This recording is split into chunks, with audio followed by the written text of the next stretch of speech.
Hello, and in this video we're going to be looking at some Liberators. Before we begin, if you'd like to see more videos like this one, please grab your Warhammer and smash the subscribe button and the bell button so you never miss an upload.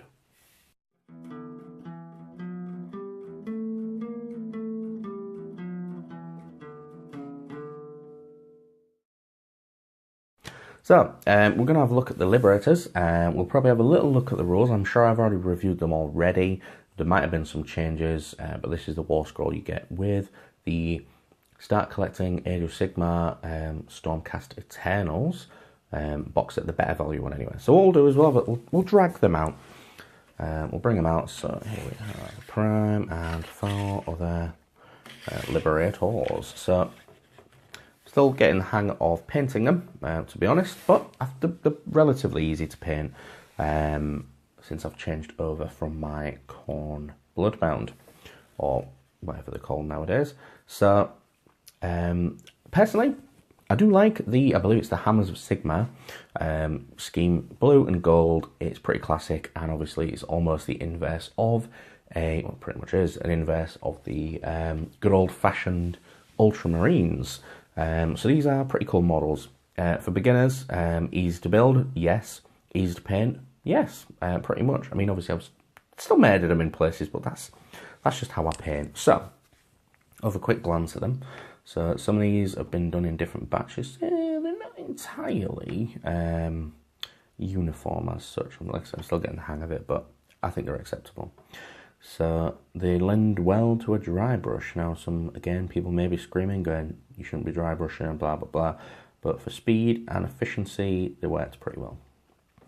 But they've got a big old hammer on their shield, as you do. They have a couple of different head styles as well, so that's kind of cool in that you don't have the same exact model, even though they look identical nearly.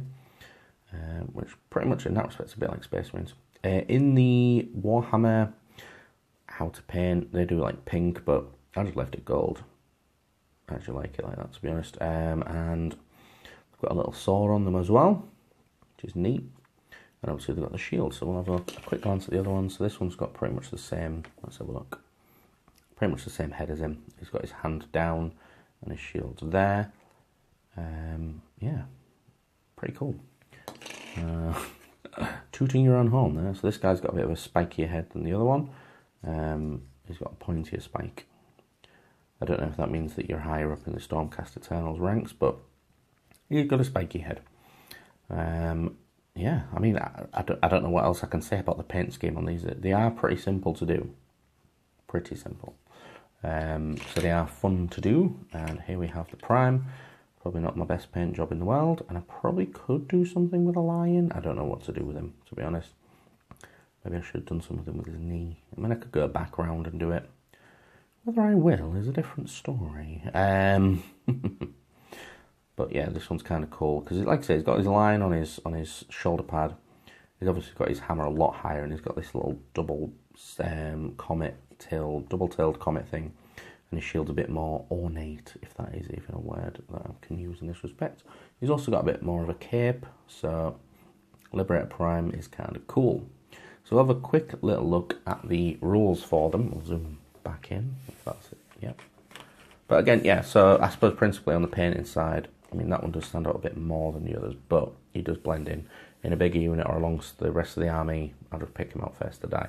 I think they work well, if I'm honest. It's quite impactful. The blue stands out against the gold. It's cool. Yeah, so the rules. A Liberator has 2 wounds. He has a leadership of, or she has, because there's multiple ones, leadership of 7, but obviously if you have more, then you get a better leadership. We said 2 wounds, 5-inch moves, so not very fast. A 4-up save, so that's pretty good in Age of Sigmar for a basic unit. What do they call it? Battle line unit type. So we've already covered their little stats. So they have a Warhammer and Sigmarite shield.